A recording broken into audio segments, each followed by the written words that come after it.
Masechet Psachim Daf Zayin, et nous commençons à la page précédente, 18 lignes avant la fin, Amar Rabbi Yehuda Amar Rav. Toujours dans les dynimes de Bdikat Hametz, nous allons voir la halakha du Bitoul. Nous verrons aussi la Beracha que nous devons faire avant Bdikat Hametz, et là aussi la Gemara nous expliquera toutes les brachot. Et comme nous savons, parfois il y a des brachot qui commencent par juste un lamed, par exemple lehaniach tfilin, leit atef et tzitzit, et nous avons d'autres brachot où c'est al netilat yadayim, al mikra megillah. Les Rishonim expliquent donc dans ce daf quelle est la différence, pourquoi parfois avec un lamed, parfois avec un al. C'est ce que nous verrons Bezrat Hashem aujourd'hui. Donc la Gemara nous dit Amar Rabbi Yehuda Amar Rav. Rabbi Yehuda nous dit au nom de Rav, Abodek Tzeir Sheivatel. Celui qui fait la Bdikat Hametz doit ensuite faire Bitoul, c'est-à-dire annuler tout Hametz.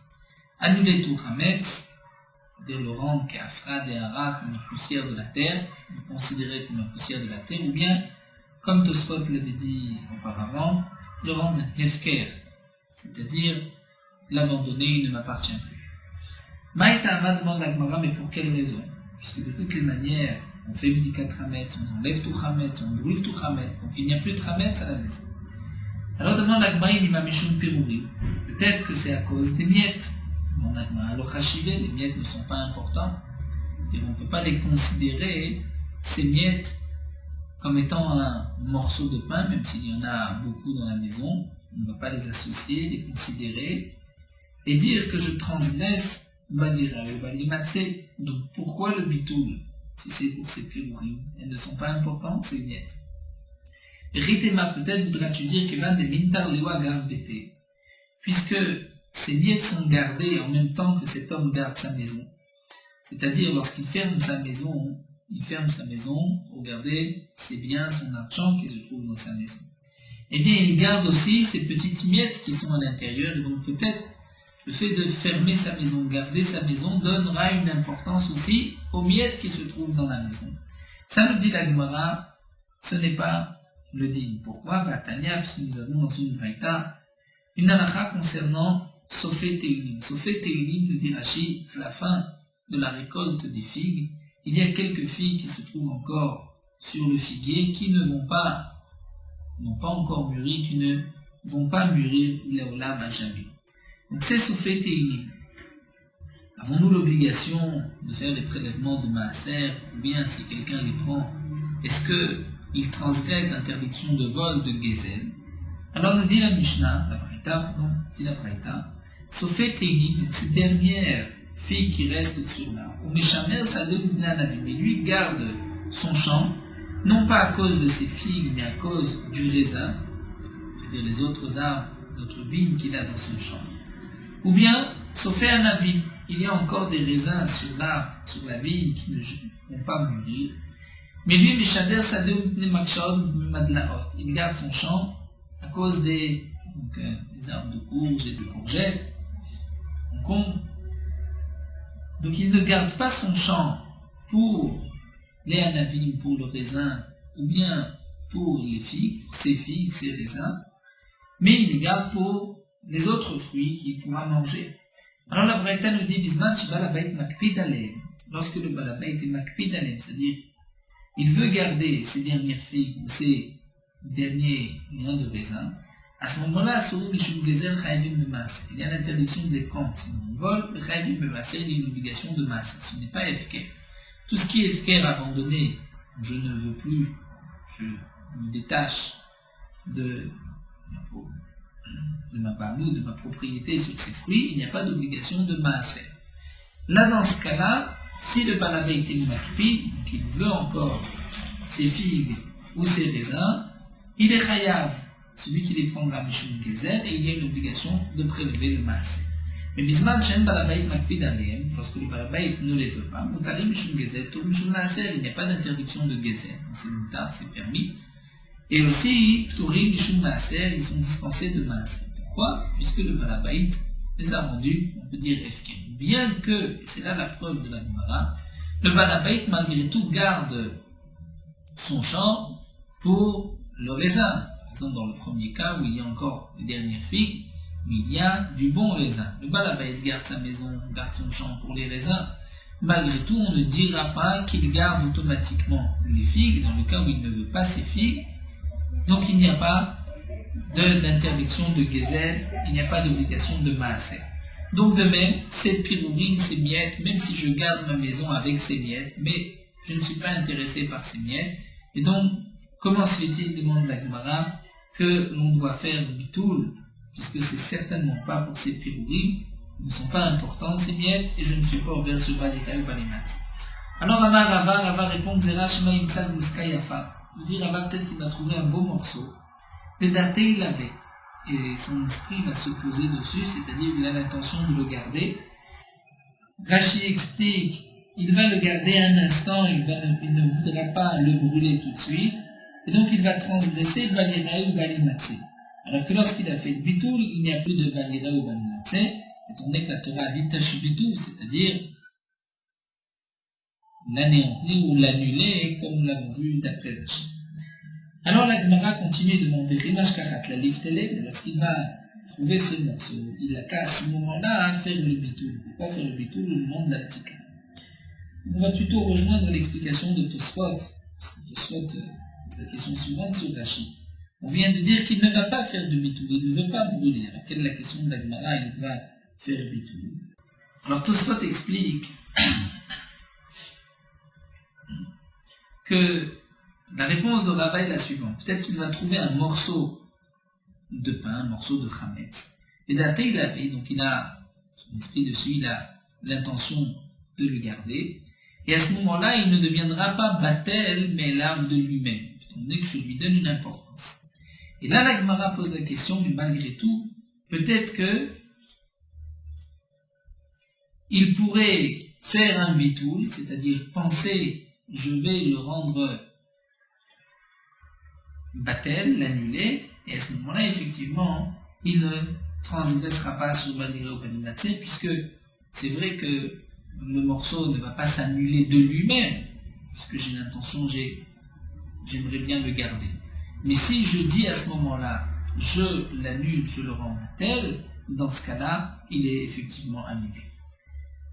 Donc la raison pour laquelle on fait un bitoul, nous explique la Gemara, c'est de peur qu'il va trouver malgré sa bdikat chametz, un morceau de pain, et il risquera donc de le garder et de transgresser Balira ou Balimatse. Alors la Gemara nous dit, donc peut-être peut-être que au moment où il va la trouver, il n'a qu'à faire le bitoul. Pourquoi au moment de la bdika, le bitoul? Et la Gemara répond, il va de peur qu'il va trouver ce morceau après le Issour, après le moment, dire après déjà le temps où la Torah a interdit de posséder du Chametz. Et à ce moment-là, nous explique la Gemara, la Birshute Kaime, c'est-à-dire comme nous l'avons vu, nous avons l'interdiction de posséder du Chametz à partir de Chatzot, le 14 Nissan, après Chatzot, après la fin de la 6e heure. À ce moment-là, nous explique la Gemara, le Chametz ne m'appartient plus, il y a une interdiction d'en tirer profit, je ne suis plus propriétaire du Chametz, et je ne peux plus faire de bitoul. Gagma nous dit, puisque l'on craint qu'il risque de trouver ce morceau de pain après le Zman Issour, c'est-à-dire après Chatzot,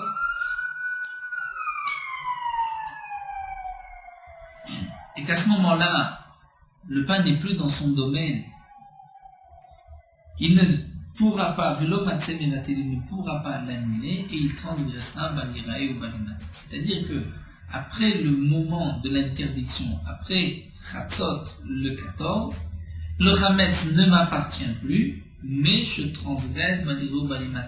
Et il ne m'appartient plus, je ne peux plus le vendre, faire bitoul, mais malgré tout, je suis ouvert sur Baliro Balimat. C'est Amar Rablazar, comme a dit Rablazar, il y a deux choses qui ne sont pas dans le domaine de la propriété de l'homme, la Sanakatouf qui le Birshuto. La Torah a fait comme si ces objets, ces deux choses-là m'appartenaient. Velouen, bord de Shutarabim, Hametz Sheshotolmala. Un bord dans le domaine public. Lorsqu'un homme creuse un puits dans le domaine public, donc le domaine public ne lui appartient pas.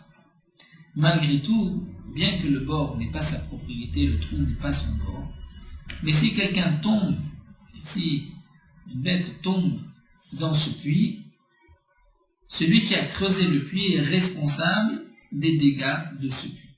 Donc, bien que le puits ne lui appartient pas, la Torah considère comme si c'est le sien, il est chayav. Comme c'est marqué dans le passouk, Baal Abor, le propriétaire du bord devra payer. Ou encore, nous dit la Gemara, le Chametz à partir de Sheshaot ou Ma'ana et de Pessah après Chatzot, il ne m'appartient plus, mais je transgresse Baligé ou Balimatzé. Donc, puisque on craint qu'on va peut-être trouver un morceau de pain malgré l'abdikat Chametz, et que il ne pourra plus faire le bitoul, donc c'est pour cela que au moment de l'abdikat Chametz, on dit la Gemara, il doit faire le bitoul pour être sûr de ne pas transgresser Baligé ou Balimatzé. Alors demande la Gemara, pourquoi faire le bitoul au moment de l'abdikat Chametz? Nous faisons juste après l'abdikat Chametz le bitoul. Pourquoi cette annulation se fait juste après l'abdikat Chametz et non pas à la 4e ou à la 5e heure? Alors la Gemara explique Evan Lazman Isouré, puisque la 4e, la 5e heure, il n'y a pas encore d'interdiction. Comme nous l'avons vu, c'est leur limite de consommer le Chametz Midi Ramadan, il n'y a pas d'interdiction. Et ce n'est pas encore le moment du biou, puisque c'est seulement à partir de la 6e heure, comme nous l'avons vu. Donc nous dit l'Agma, dit ma pacha, mais le mevatele, peut-être qu'il risque d'oublier et de ne pas faire bitoul, puisqu'il n'y a rien pour lui rappeler qu'il doit faire bitoul, nous explique Rachid, s'il y a le moment de l'abdika. Donc il se rappelle, il faut faire bitoul, s'il doit brûler le chametz, il va se rappeler. Mais lorsqu'il n'y a pas ni de Zman Bi'ou, ni de B'tika, donc il risque d'oublier, c'est pour cela qu'il faut faire le bitoul au moment de B'dikat Chametz. Nous commençons d'Abzaïn, la Gemara demande Niftel et Béchi. Il pourrait malgré tout faire le bitoul à la 6e heure. C'est-à-dire, nous explique Rashi au début de la 6e heure, puisque les Chachamim nous ont ordonné de brûler maintenant le Chametz, donc il va se souvenir, puisqu'il brûle le Chametz, il ne va pas oublier de faire le bitoul, et à ce moment-là, il n'a pas besoin de faire le bitoul au moment de l'abdikat Chametz. C'est là que ma répond qu'il va décider de Rabbanan il l'avait, qui devrait être adamé. Étant donné qu'à la 6e heure, il y a déjà l'interdiction Midi Rabbanan, puisque comme Rachid rapporte, lorsque la 5e heure s'est terminée, il y a une interdiction Midi Rabbanan, l'ordre rabbinique de posséder le Chametz, c'est-à-dire en tant que barrière pour ne pas ensuite garder du Chametz lorsque vient l'interdiction de la Torah. Eh bien, l'interdiction des Rabbanan, qui devrait être adamée, c'est comme une interdiction minatora, mais là, comme nous l'avons vu, le Chametz ne lui appartient déjà plus.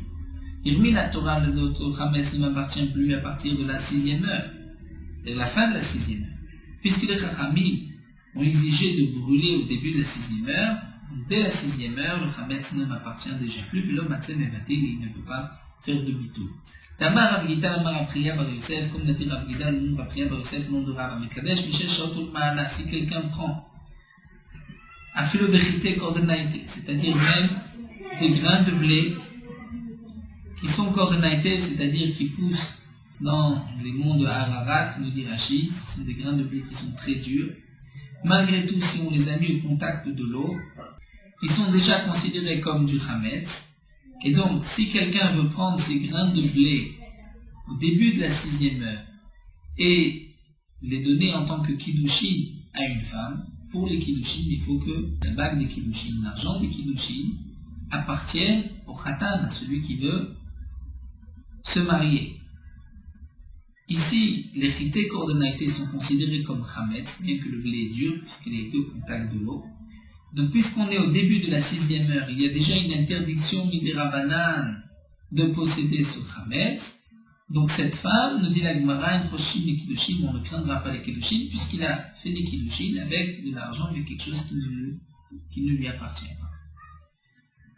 Rachid nous explique, il y a le principe, donc quand on est Kadesh, Adata de Rabbanan, mais Kadesh, Chachamim ont la possibilité de rendre efficace cet argent, parce qu'après tout, Minatora, cette femme est Mekoudeshet. Rachid nous dit, les Chachamim ont eu la force d'enlever même les Kiddushin Minatora, puisque cet argent ne lui appartient pas, Midi Rabbanan. C'est le principe de Efker Beddin Efker. Alors la Gemara continue et nous dit que les batal et souris le matzeh mevatel. Donc nous venons de voir que le bitoul doit se faire juste après l'abdikat chametz. On ne peut pas faire le bitoul une fois qu'il y a déjà l'interdiction minatora. Même lorsque commence l'interdiction midi rabbanan au début de la 6e heure, on ne peut pas faire de bitoul. À la quatrième, la cinquième heure, nous avons vu, puisqu'il n'est pas en train ni de brûler le Khametz, ni de vérifier le Khametz, donc il risque d'oublier. Donc il ne nous reste plus que de faire le bitoul au moment de la Tikat Khametz. Mais la Gemara soulève. Nous venons de dire que donc les Batar Issour et le Matim Evatele, une fois que le Issour de la Torah a commencé, des Rabbanan, on ne peut plus faire de bitoul, il ne m'appartient plus. Et pourtant, devant la Gemara Tanya, nous avons une braïta. Si quelqu'un était assis dans un Bet Midrash et il se souvient qu'il a un Khametz chez lui à la maison, mais il peut l'annuler dans son cœur. Que ce soit Shabbat ou Yom Tov. Alors nous dit la Gemara, voyons voir l'explication de cette braïta. Bishlama Shabbat, il s'agit de quelqu'un qui a du Khametz chez lui et qui veut faire le bitoul tout de suite. Donc les Khamim n'ont pas exigé, puisqu'il est dans le Bet Midrash, qu'il retourne et qu'il brûle son Khametz, il peut faire le bitoul dans son cœur. Shabbat nous explique la Gemara, on parle dans le cas où le 14 Nissan c'est un Shabbat. Donc juste avant l'interdiction de Khametz, il se souvient qu'il a du Khametz dans la maison, il est mévatel. Et là Yom Tov, mais demande la Gemara Yom Tov, dans la Braïta c'est marqué Yom Tov ne peut s'expliquer que Yom Tov de Pessah. Donc une fois déjà l'interdiction de la Torah de posséder du Khametz, Batari Soreo. Donc comment se fait-il que la Braïta nous dit il peut être mévatel Belibo? Alors, Rabbi Yaakov répond à Chab et Tamid de Shem Fner Abou Asken. Ici, il s'agit d'un élève qui est assis devant son maître. Et on parle que cet élève n'a pas encore du Khametz. Il a une pâte qui risque de fermenter. Il a une pâte qu'il a déjà pétrie, préparée dans sa maison. Et il craint que peut-être cette pâte va devenir Khametz. Et donc, Kadim ou Mevatelem et Kamen Tachmetz. Les Khamim n'ont pas exigé que cet homme retourne chez lui brûler ou faire cuire ce pain, mais il pourra faire un bitoul avant que la pâte devienne Khametz. Donc, l'explication de Yom Tov, il ne s'agit pas de quelqu'un qui a du Khametz chez lui, mais quelqu'un qui pense que peut-être sa pâte va devenir Khametz, et donc c'est pour cela qu'il fait le bitoul. Concernant Shabbat, on peut toujours expliquer que c'est le 14 et il se souvient qu'il n'a pas encore fait le Khametz, il n'a pas enlevé tout son Khametz, donc il pourra faire un bitoul. Et là, dit, nous avons même une preuve qu'il s'agit de quelqu'un qui n'a pas encore le Khametz, et Katané, puisque c'est marqué Yoshev Betor Bet Midrash, Mamina, parce que dans la Braïta, c'est marqué celui qui était assis dans un Bet Midrash. Pourquoi la Braïta précise? Parce qu'il est assis dans un Bet Midrash. Donc Rachid nous comprend, il nous dit, c'est parce qu'il ne peut pas se lever. Et donc on parle d'une pâte qui n'est pas encore Khametz. Et puisque lui ne va se lever puisqu'il est devant son maître, donc il pourrait être Mevatel Belibo. Parce que si on parle d'un véritable Khametz, donc nous dit la Gemara, puisqu'il ne peut pas de toutes les manières le brûler, donc qu'il soit dans le Bet Midrash ou pas, il n'a pas d'autre choix que de faire Ashbat HaMelech. Donc, on est bien obligé d'expliquer, puisque la Braïta me dit à Yoshev Betor Bet Midrash, c'est qu'on parle en vérité de quelqu'un qui a une pâte qui n'est pas encore Khametz. Donc, il pourrait rentrer chez lui et faire cuire cette pâte, et malgré tout, les Khamim m'ont dit, il pourra rester au Bet Midrash et être Mevatel simplement la pâte. Donc, une chose est claire, c'est que, une fois l'interdiction de la Torah, on ne peut plus être Mevatel le Khametz, parce que le Khametz ne m'appartient. Amar Rabba Baravuna nous dit Amar Rav nom de Rav, Apache Ipsha. Si quelqu'un a chez lui, dans son panier à pain, sa petite armoire à pain, du pâte, un morceau de pain chez Ipsha qui a pourri, qui a moisi. Kevan chez Rafta Matzah Muteret. Si Rafta Matzah, la Gemara comprend, s'il a utilisé cette armoire le plus avec de la matzah, eh bien ce morceau de pain est moutard. Bien sûr, lorsqu'on dit un morceau de pain, c'est comme à l'époque où les matzot étaient aussi assez épaisses. A priori, nous allons le voir, on ne sait pas si c'est un morceau de pain ou un morceau de matzah. Et donc là, la Rabba Baravuna va nous dire que ici, Rafta Matzah, c'est moutard. Pour l'instant, la Gemara a compris simplement. On comprend que c'est un morceau de pain qui a moisi, qui a... Si on a utilisé cette armoire avec plus de matzah, dernièrement de matzah que de pain, eh bien c'est moutar. Alors demande à Gmara, mais il est mal, il y a d'abord des chametz ici, c'est que c'est du chametz qui rafta matzah, même s'il a utilisé le plus avec de la matzah. Ben, il y avait, c'est du pain. Et là, nous explique il y a des nanbaï chametz avec matzah. On ne sait pas en vérité, il ne reconnaît pas si c'est du pain ou de la matzah. Alors demande à Gmara, Maïre qui rafta matzah. Qu'est-ce que vient nous dire Rabba Baravuna? Si tu as utilisé cet endroit avec de la matzah, le rov c'était le rov de l'utilisation, la majorité de l'utilisation c'était de la matzah, tu pourras dire que c'est certainement de la matzah. Alors là, la Gemara vient poser une question. Dire pourquoi doit-on aller d'après la majorité de l'utilisation? On devrait dire batar batra, voir quelle était la dernière utilisation. Si dernièrement on a utilisé avec de la matzah, eh bien c'est certainement de la matzah. Si dernièrement c'était du chametz, donc ça c'est certainement du chametz. Donc pourquoi aller d'après le rov? Demande la Gemara. Maïre qui rafta matzah. Filou qui le rafta matzah, n'amène les batar batra. On devrait aller d'après le rov, le batra, c'est-à-dire ce que j'ai utilisé en dernier. Milotnan, n'est-ce pas que nous avons ici enseigné par rapport au ma'od de Maaser Sheni. Nous avons une halakha, lorsque quelqu'un a une récolte qui a poussé en Eretz Israël, il doit faire les prélèvements de Maaser Sheni. Fait Touma, Maaser Rishon, Maaser Sheni. Ensuite, il prendra ses fruits et il les montrera à Yerushalayim. Il les mangera là-bas. Au cas où il habite loin de Yerushalayim, et il ne peut pas transporter toute sa récolte, tout le Maaser Sheni, qui est 1/10 de sa récolte. Donc il va racheter sa récolte sur de l'argent et ensuite monter à Yerushalayim, acheter des aliments et consommer à Yerushalayim ces aliments avec Kedushat Maaser, une certaine Kedusha.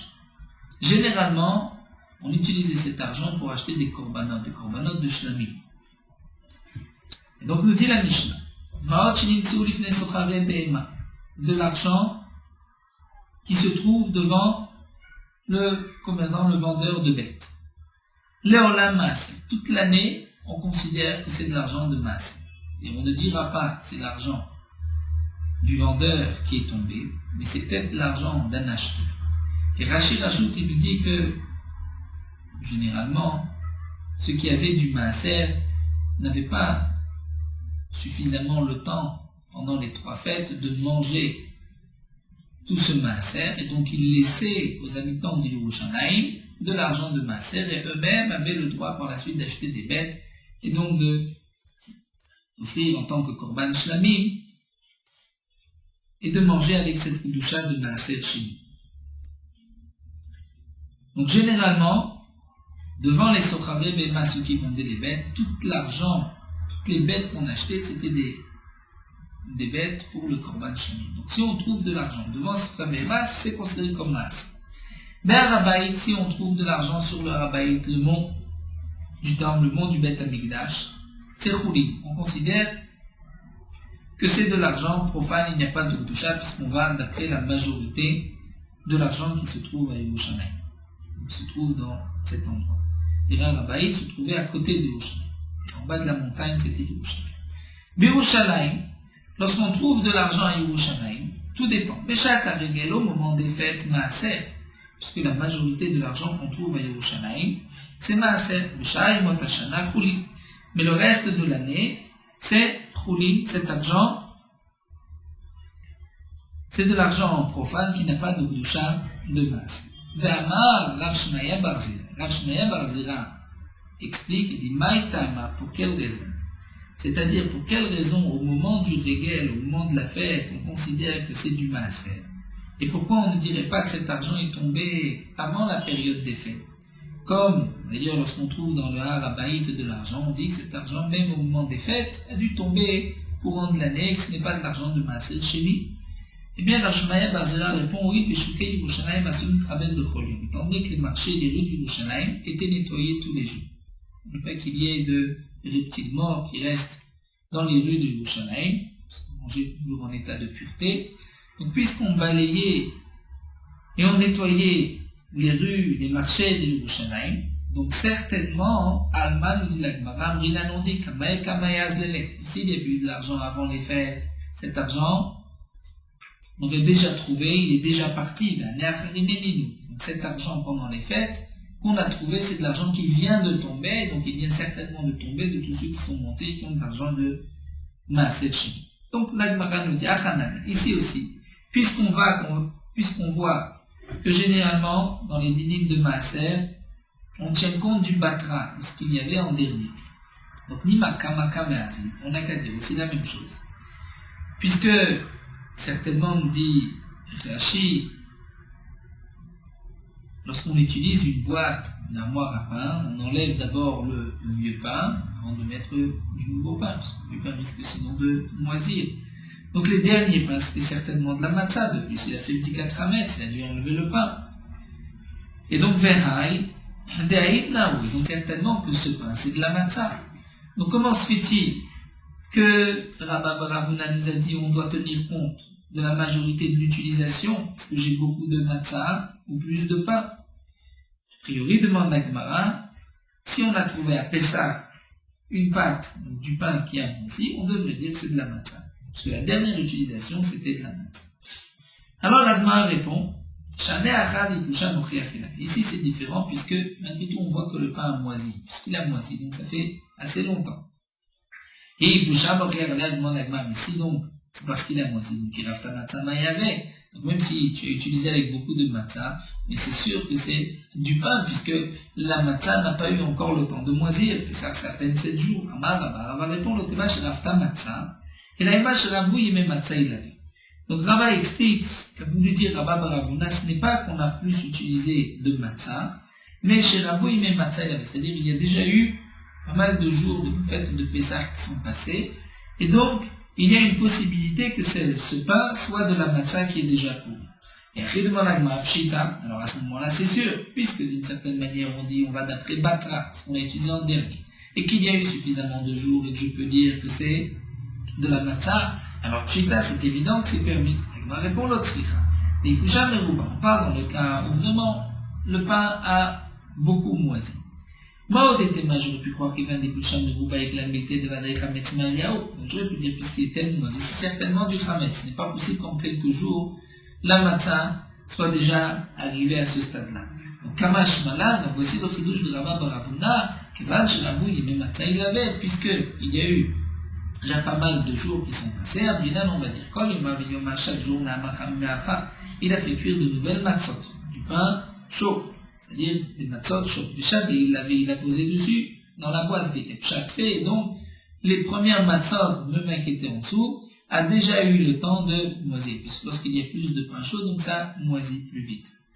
Donc la conclusion de la Gemara, c'est que c'est vrai qu'on va batra, étant donné que là le pain a beaucoup moisi, donc je dois aller d'après la majorité. Est-ce que c'est un rov de matzah? Et donc la Gemara a expliqué que ce n'est pas un rov de matzah, mais la Gemara a dit le rov que la majorité des jours de Pessah sont passés, donc puisque la majorité des jours de Pessah sont déjà beaucoup de jours de Pessah sont passés, donc certainement ce pain-là a déjà pu moisir, puisqu'il a dû faire rentrer beaucoup de pain chaud qui a fait moisir le pain qui était là auparavant.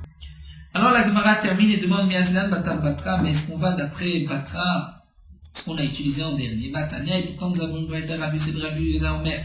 Donc une boîte qu'on a utilisée, le maot roulin, maot maaser, on a mis de l'argent profane, roulin, maot maaser, de l'argent de maaser. Eh bien, imrov roulin, si la majorité de cet argent qui avait été rentré à l'intérieur, c'est du roulin, donc l'argent que maintenant nous avons trouvé, on peut dire que c'est roulin. Imrov maaser, maaser. Si généralement on a utilisé cette boîte avec l'argent de maaser, donc là aussi on dira que c'est maaser. Donc là, la Gemara demande aux Nakadi aussi la même chose, des Albatar Batra. On devrait voir quelle est la dernière utilisation et donc définir cet argent que j'ai trouvé maintenant. Si dernièrement j'ai utilisé pour du maaser, c'est maaser, c'est roulin. C'est roulin. La Gemara répond à Mara Rahman Baritza Kram Maskinen Mouchamchouba Maotrolin Moatse maaser. D'abord, on parle dans un cas où on a utilisé dans la même caisse de l'argent de roulin, de l'argent de maaser. En même temps, il ne sait pas, on a utilisé Maotrolin maaser. Donc l'un après l'autre, il ne sait pas qu'est-ce qu'il a utilisé en dernier. Donc, puisqu'on ne sait pas qu'est-ce qu'on a utilisé en dernier, on va d'après le rov. Azvid nous dit en vérité, on a utilisé cette boîte avec, donc on a posé de l'argent de maaser dans un coin et de l'argent de roulin dans un autre coin. Donc on ne peut pas les batar batra. Donc on est obligé d'aller d'après la majorité pour définir si cette pièce est d'argent de maaser ou de roulin. Là, nous dit, on a trouvé cette pièce dans un trou. Dans un trou, dans cette boîte. Donc, on ne peut pas dire batar batra, puisque même lorsqu'on a enlevé les dernières pièces, par exemple, on avait utilisé d'abord des choulines, ensuite on a voulu mettre du maaser. On ne peut pas dire que maintenant cet argent, c'est certainement du maaser, puisque peut-être lorsqu'on a enlevé le chouline, il y a eu une petite pièce de chouline qui est tombée dans un creux de cette caisse, et ensuite lorsqu'on a placé l'argent de maaser, on n'a pas vu qu'il y avait encore une pièce de chouline. Donc peut-être que cette pièce est une pièce de chouline, puisqu'on l'a trouvée dans un trou, donc on va d'après la majorité. Donc la conclusion de la Gemara, c'est qu'on tient compte effectivement de batar batra. Et comme nous l'avons vu donc pour le din de Rabba Baravuna, pour le pain Pachipcha, on ira d'après la majorité des jours, et non pas batar batra, puisque le pain a moisi, comme la Gemara l'avait expliqué dans tout ce développement. Nous allons nous pencher maintenant sur la bracha de Bdikat Hametz. Nous avons une bracha assez facile. Amar Rav Yehuda, Abodek Tseir Shevarech. Rav Yehuda nous dit, celui qui fait la Bdikat Hametz doit faire une bracha. La bracha de Biur Hametz, qui est aussi, donc, Biur, c'est la Bdika et le début du Biur, puisqu'en faisant la Bdika, on va ensuite brûler le Hametz. Alors, demande la Gemara, Maïm Levarech. Quelle bracha va-t-il faire? Rav Papi Amar Mishmid Rava Omer, Levaer Hametz. C'est-à-dire avec un lamed, Levaer. Le Jbok nous a ordonné l'évaer de anéantir, d'enlever le chametz. Rav Papa Mamishme de Rava, al biou chametz. Non pas l'évaer, mais al, avec sous cette forme de al biou chametz, de brûler, d'anéantir le chametz. Alors la Gemara va nous expliquer leur marloquet. En vérité, l'évaer coulait al mal obligé de vada et la bas machma. Comme nous allons le voir, toute bracha doit se faire avant la mitzvah. Et donc le nosach de la bracha, le lachon doit être aussi nous a ordonné de faire, c'est-à-dire d'une mitzvah que je vais faire. Donc là, Gemara nous dit l'évaer, tout le monde est d'accord que c'est l'éaba. Lorsque c'est marqué avec un lamet, c'est une action que je vais faire. Et donc de dire l'évaer chametz, d'après tout le monde, c'est sûr que c'est bien. Même Rav Papa est d'accord qu'on peut dire l'évaer chametz. Là, marloquette, nous tournons la page qui plique al bio. Est-ce qu'on peut dire aussi al bio chametz? Mar savar l'impense, mikara mashma. Al bio signifie sur le bio, c'est sur le chametz que j'ai déjà brûlé. Et là, la bracha doit se faire avant la bdikat chametz, avant de brûler. Donc on ne peut pas dire al bio, il faut dire l'évaer. Mar ça va, mais l'autre pense l'éaba mashma que al, c'est aussi l'éaba d'une action que je vais faire. Donc là, la Gemara va essayer d'apporter des preuves. Métivé. Lorsque c'est marqué avec un lamet, l'évaer, là c'est sûr que c'est une mitzvah que je vais faire. Al, c'est une marloquette. La Gemara nous dit, nous avons une braïta qui dit Baruch Hashem Lisham Mitav Etzivanu al Amila. La bracha de la Mila, on dira al Amila. Donc on voit que al Amila, bien que la bracha de la Mila se fait avant de faire la Brit Mila, eh bien on voit qu'on ne dira pas seulement la moule, mais on dira al Amila. Donc al signifie aussi une action que je vais faire. La Gemara dit Atam Echinima. Là-bas en vérité j'ai pas le choix, je ne peux pas dire la moule. Pourquoi? Nima la moule, est-ce qu'on doit dire la moule? L'osagé de la vioumaïl. Est-ce que c'est le Moël? Il n'y a que lui qui peut faire la Brit Mila, c'est-à-dire que, comme l'explique Rashi, lorsqu'on dit la moule, ça signifie et ce n'est que moi qui ai l'obligation de faire cette mitzvah, de faire la Brit Mila. Et donc le Moël ne peut pas dire la moule, puisque si ce n'est pas lui, ça peut être un autre, ça peut être le père. Donc, puisqu'on n'a pas le choix, on ne peut pas dire la moule, on dira la mila. Alors, il m'a demandé, mais Avi Aben, le père de l'enfant, qui lui a la mitzvah. Encore le moël, lui n'a pas la mitzvah. La mitzvah, c'est au père. C'est le père qui a la mitzvah de faire la brit mila de son fils. Donc, le moël ne peut pas dire la moule. Ce n'est pas sur lui que repose, et seulement sur lui que repose la mitzvah. Mais lorsque c'est le père de l'enfant qui fait la brit mila, donc là, nous dit la Gemara, il devrait dire la moule, puisque, comme nous venons de le voir, la moule signifie une action que je vais faire. Al, d'après ce mandam, action que j'ai déjà fait. Seulement la Gemara répond pourquoi dans la Mila on dit à la Mila, parce qu'on ne peut pas dire la moule, étant donné que ce n'est pas au Moël, ce n'est pas lui qui a l'obligation de faire cette Mila. Alors demande la Gemara, alors le père, lui a l'obligation, la Gemara répond inachenami. Lorsque le père fera la Brit Mila, il dira la moule est tamée. Métivé, l'agma rapporte une autre braïta, c'est marqué Baruch Shagisham Mitzvah à la Shrita. Donc on voit qu'à la Shrita, bien qu'on fait la bracha avant la Shrita, donc Al signifie une bracha, une mitzvah que je vais faire. L'agma nous dit Atam Echinima. Là-bas, qu'est-ce qu'on peut dire? Nima Lishrot. Est-ce que je vais dire Lishrot? Le Saged et la Viu Shachrit, il m'a dit. C'est-à-dire, est-ce qu'il ne peut pas ne pas faire de Shrita? Il n'y a pas d'obligation de faire la Shrita. S'il ne veut pas manger de viande, il ne fera pas de Shrita, comme un petit peu pour le Moed. Il n'y a que lui, il est obligé de faire la Mila, il n'est pas obligé. Demande l'agma, mais Pesach et Kodashim ma'ikanemima. Un korban Pesach et Kodashim, là on a une mitzvah de la Torah de faire la Shrita. L'agma répond une achena. Mais là on dira l'ishmot. Donc pour l'instant, les deux questions qui ont été posées dans l'agmara, c'est d'après le Mandama qui dit que c'est seulement la levaer qu'on doit dire, c'est-à-dire Rav Papi Mishme de Rava. Puisque Al-Biur signifie une mitzvah que j'ai déjà fait. Donc pour la Brit Mila et pour la Shrita, l'agma a expliqué, étant donné qu'il n'a pas lui l'obligation de faire la Mila, le Moël, ou de faire la Shrita, il n'est pas obligé de faire une Shrita ou la Mila, donc il dira Al, puisqu'on ne peut pas dire le père de l'enfant, et puis ça avec Kochi, on dirait effectivement avec un Nabi. Mais tu veux l'agma object, c'est marqué aussi le Lav Latzmon Val Shechian, Kiman Ligan, Lazmanazé. Lorsque quelqu'un fait un lulav, se prépare son lulav, il fera la bracha de Shechian. Netalo la Tzedbo, lorsqu'il le prend pour s'acquitter de la mitzvah, Omer, Hachek Lisham Mutav Tzivano, Tilat Lulav, qui nous a sanctifié par ses mitzvot, nous a ordonné un Tilat Lulav de secouer, de prendre le lulav. Donc on voit que c'est marqué Al, une mitzvah que je vais faire. Il m'a répondu non. Shane Atam, Bibedanat Alba, Nafagde. En vérité, nous dit l'Alba, dès que j'ai pris le lulav, je me suis déjà acquitté de la mitzvah. Donc la bracha Al, ce n'est pas c'est une mitzvah que je vais faire, mais c'est une mitzvah que j'ai déjà fait. Et Ari demande à Agma alors, qu'est-ce que la Braïta nous dit lorsque tu l'as pris la tzedbo pour t'acquitter? Tu t'es déjà acquitté. Et Yatzabo, mais alors Agma dit, mais c'est vrai. Seulement, Mishum du Kabel Maïtne, c'est pas l'échelle de Souka, puisque à la suite de cette Braïta, on nous parle de la bracha l'échelle Basuka, et de là-bas c'est marqué, lorsqu'il va rentrer l'échelle Basuka, Tanam Aresha la tzedbo. Comme nous allons voir la Braïta de l'échelle Basuka, lorsqu'il est rentré l'échelle pour s'asseoir dans la souka. Donc ici aussi on a dit pour accomplir la mitzvah, on a dit aussi la tzedbo, alors qu'en vérité pour l'oulav il s'est déjà acquitté, c'est pour ça qu'on dira al netilat l'oulav. La Gemara continue des katanes sefa, puisque c'est marqué dans sefa aussi souka la tzmo baruch tachem shechianu qui nous donne dans la semaine. Lorsqu'on fabrique la souka, on ne doit pas dire shechianu, nichlas le shevma, lorsqu'on s'assoit. On rentre pour s'asseoir dans la souka, on dira Baruch Hashem Shem Tavitzivanu Lishev Basuka pour s'asseoir dans la souka. Donc on voit que le lamed, Lishev Basuka pour une action qui va se faire. Donc pour le lulav, effectivement, dès qu'on l'a pris, on s'est déjà acquitté, c'est pour cela qu'on dira Al Netilat Lulav. Alors la Gemara conclut Vilcheta Al Biu Chametz.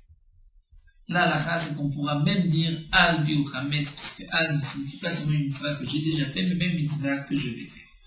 En tout cas, la Gemara nous dit des Kulalma, tout le monde est d'accord, Miu Meikara Bainan Levouche, qu'on doit faire la bracha avant la mitzvah. Minalan, est-ce qu'on sait?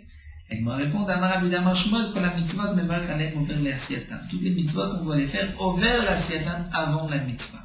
La Gemara demande, Maïm Ashmat Ayovel Ishna Dagdu Meu. Il y a des mots de Rabbi Don de Shmuel qui dit over l'Asiatan, over, dit la Gemara, quelle est la preuve que over signifie avant la mitzvah? La Gemara rapporte des psukim. Amar Nachman bar Yitzhak d'Amar Chas, c'est marqué dans le pasuk. Vayaratz Achimaatz derech hakika vayavor et akushi. Et lorsque Avshalom est mort, Achimaatz s'est empressé, il a devancé ce jeune homme, le Kushi, pour aller devant David Améler au moment où il allait lui annoncer que Avshalom est mort. Donc vayavor et akushi, on voit il a devancé. Donc, over, c'est devancé, c'est avant. Abaya Amar Meacha Veu Avar Lifnehem, c'est marqué dans le passage, où lui est passé devant eux. Donc on voit que c'est devant lui. Baïtéma, encore dans notre passage, il va y avoir Malkam Lifnehem Hashem Berosham. C'est marqué que le roi partait en premier, lui devait sortir en premier, et Akadosh Baruch Hu à leur tête. Il va y avoir Malkam Lifnehem, donc on voit que l'avant c'est passé devant. La Gemara termine Berav Amre, Chutz Mina Tvila Veshofar. L'exception de la bracha de Tvila, lorsque quelqu'un, comme un Balkirim, Dirachi, rentre dans un mikvé, pour se tremper, comme nous l'avons vu dans Masret Brachot, celui qui a une perte signale a l'obligation d'aller au mikvé, il ne peut pas faire de brachot, ni étudier, ni prier avant son mikvé, avant de s'immerger dans un mikvé. Donc la bracha, il ne peut pas la faire avant, parce qu'avant il n'a pas le droit de faire de brachot, donc il la fera après. Ve shofar, et aussi pour le shofar, ça la Gemara va l'expliquer. Mishlamat Vilan, dit la Gemara, je comprends pourquoi on ne peut pas faire la bracha avant. Cet homme ne peut pas faire de bracha avant de s'être trempé dans un mikvé. La shofar maïtama, mais pour le shofar, quel est le problème? Pourquoi on ne peut pas faire la bracha avant? La Gemara dit, peut-être que là tu expliques, je dis, mais quel est Tkiya, que peut-être qu'il n'arrivera pas à sonner. Mais même pour la shrita ou mila, peut-être qu'il n'arrivera pas à faire la shrita et la mila, donc pourquoi faire la bracha avant? La marafrizda, donc c'est natvila midvan itma. Frizda nous dit, c'est seulement à l'exception de la tvila qu'on devra faire la bracha après et pas à cause de la tvila du malkiri ou d'après Tosfot, à cause de la tvila du guerre, du converti qui ne peut pas faire de bracha avant de s'être converti. Donc de là vient aussi le minak, même pour les femmes, de faire la bracha après la tvila. À cause donc de la bracha du guerre, on fait une sorte de lotlouk. Pour toutes les tvilot, c'est la même chose, bien que c'est une marloquette chenille, puisque la tvila de la femme, la bracha doit se faire avant ou après la tvila. Tanya Nameari, la Gemara rapporte une pita, taval ve'ala, il s'est trompé, ensuite il remonte, valiator, mais lorsqu'il a terminé cette tvila, il dira Baruch Hashem Shem Tavetsivanu à la tvila. Donc il dira la bracha après, non pas avant, c'est l'exception. La tvila, sinon toutes les brachot, on doit les faire avant et pas après. Donc la conclusion de la Gemara, c'est qu'on peut faire pour n'importe quelle bracha al ou avec un lamed, puisque dans tous les cas, ça signifie une mitzvah que je l'ai fait. Alors les Rishonim se posent la question, c'est ainsi pourquoi parfois les Chachamim ont choisi al et parfois avec un lamed, les aniach tfilin, les tatev betzitzit et les adlik ner shel shabbat, et parfois c'est al mikra megillah. Et nous avons encore d'autres mitzvah tzitzit ou d'autres brachot où c'est avec al. En vérité, Tosfot nous dit, Ri n'a pas vraiment trouvé de raison pour chaque bracha. Nous avons dans le Rosh une explication de Rabbeinu Tam. Tout dépend si c'est une mitzvah qui a un certain temps ou une mitzvah qui s'accomplit immédiatement. Donc lorsque la mitzvah s'accomplit immédiatement, par exemple, lecture de la Megillah, al mikra Megillah, ou à la mila, à la shrita, ce sont des mitzvahs qu'on accomplit tout de suite. Là, on dira al. Une mitzvah qui a un certain temps, par exemple, les tfilin, les tzitzit, les tatem, les aniach tfilin, c'est une mitzvah, c'est une mitzvah que l'on fait tout de suite, mais qui a un certain temps. Parce que même dit le Rosh, la mashma'oud, les aniach tfilin, c'est d'être moutin, c'est-à-dire d'avoir les tfilin posé sur soi, de même être enveloppé par le tzitzit. Ou bien, pour la souka, c'est marqué l'ishev basouka. Pourquoi? Parce que la mitzvah, c'est d'être assis, de rester dans la souka. Ce n'est pas une mitzvah qui se termine tout de suite. Alors que al netilat lulav, puisque dès qu'on prend le lulav, on a accompli la mitzvah. Il y a une autre explication qui est donnée par le Riva, ici rapportée par le Rosh. C'est que une mitzvah qu'on peut faire par l'intermédiaire d'un shliach, on dira al. Lorsqu'on ne peut pas faire avec un shliach, de quelqu'un d'autre, on fera la bracha le. Comme par exemple la niat tfilin. On ne peut pas nommer quelqu'un shliach pour mettre les tfilin, les tetef, les tzitzit. Les adlik aussi, les chanouka, il y a aussi souvent quelques exceptions, mais nous explique là aussi le rival. Mais chanouka, généralement tout le monde, chacun veut allumer soi-même la chanoukia, et il ne veut pas nommer un shliach pour la mitzvah de Chanouka, bien que on peut nommer un shliach pour la mitzvah de Chanouka. Alors que donc toutes les mitzvot qui peuvent être faites par l'intermédiaire d'un shliach, par exemple la mila, la shrita, donc là on dira à la mila, à la shrita. Il y a bien sûr, aussi bien d'après l'explication de Rit, de Rabbeinu Tam, l'explication du Riva, il y a quelques exceptions que le Rosh lui-même explique et répond dans chaque cas pourquoi c'est al et pourquoi c'est les, aussi bien d'après Rabbeinu Tam que d'après le Riva.